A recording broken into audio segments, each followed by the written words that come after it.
जय श्री कृष्णा। जय श्री राधे।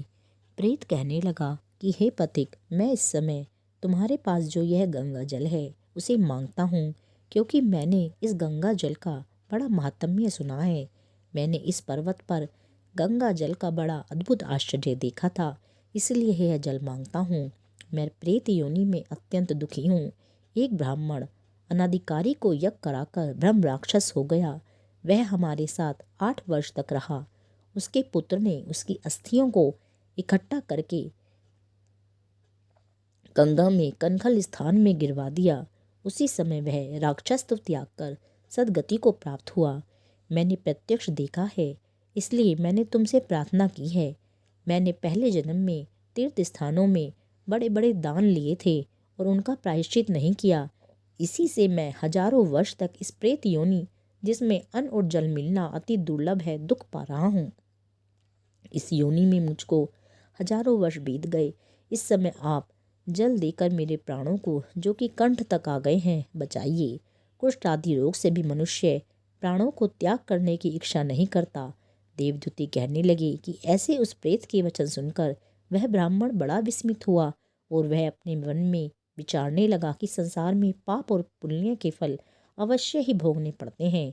देव, दानव, मनुष्य, कीड़े मकोड़े भी रोगों से पीड़ित होते हैं।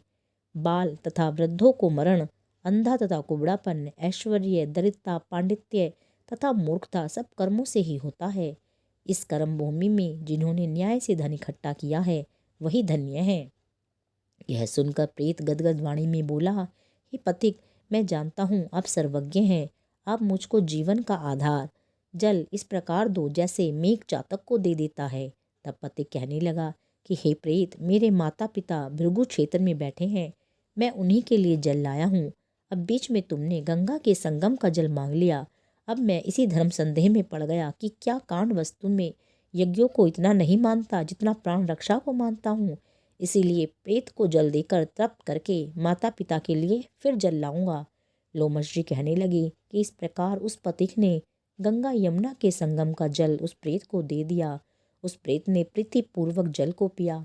उसी समय वह प्रेत शरीर को छोड़कर दिव्य देहधारी हो गया। केरल कहने लगा कि बिंदु मात्र गंगा जल से वह प्रेत मुक्त हो गया। हम समझते हैं कि ब्रह्मा जी भी इस जल के गुण का वर्णन नहीं कर सकते, नहीं तो महादेव जी इस जल को मस्तक पर भला क्यों धारण करते।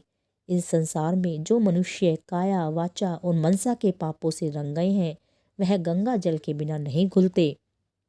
गंगा जल के सेवन से मुक्ति सदा सम्मुख खड़ी रहती है। जिसके जल को स्पर्श करते ही प्रेत प्रेतत्व को छोड़कर मुक्ति को प्राप्त हो जाते हैं। जो गंगा स्नान करता है वह वैष्णव पद को प्राप्त होता है। यदि संबंधी लोग गंगा जल से तर्पण करें तो नरक में रहने वाले पितर लोग स्वर्ग में चले जाते हैं और स्वर्ग में रहते हुए ब्रह्मत्व को प्राप्त होते हैं। गंगा जल के समान और कोई मुक्ति का साधन नहीं। वह प्रेत वहाँ से चला गया और 1 मास में जब माघ मास आया तो उसने सुने हुए प्राग महात्म्य के अनुसार गंगा यमुना के संगम पर स्नान करके पिशाच शरीर को धारण कर भक्ति पूर्वक नारायण की स्तुति करता हुआ वह द्रविड़ देश का राजा गंधर्वों से सेवित उत्तम विमान पर बैठकर इंद्रपुरी को गया।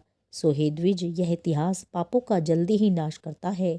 इससे धर्म का ज्ञान होता है। यह पुण्य, यश तथा कीर्ति को बढ़ाने वाला है, ज्ञान तथा मोक्ष को देने वाला है।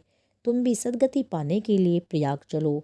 वहाँ पर हम ऐसा स्नान करें जो देवताओं को भी दुर्लभ होता है। वहाँ पर श्राप से पैदा हुआ पिशाचपन सब नष्ट हो जाएगा।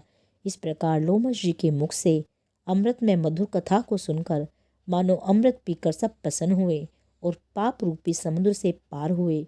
उन्हीं के साथ सब लोगों ने दक्षिण दिशा को प्रस्थान किया। 27वां अध्याय पूर्ण। जय श्री कृष्णा।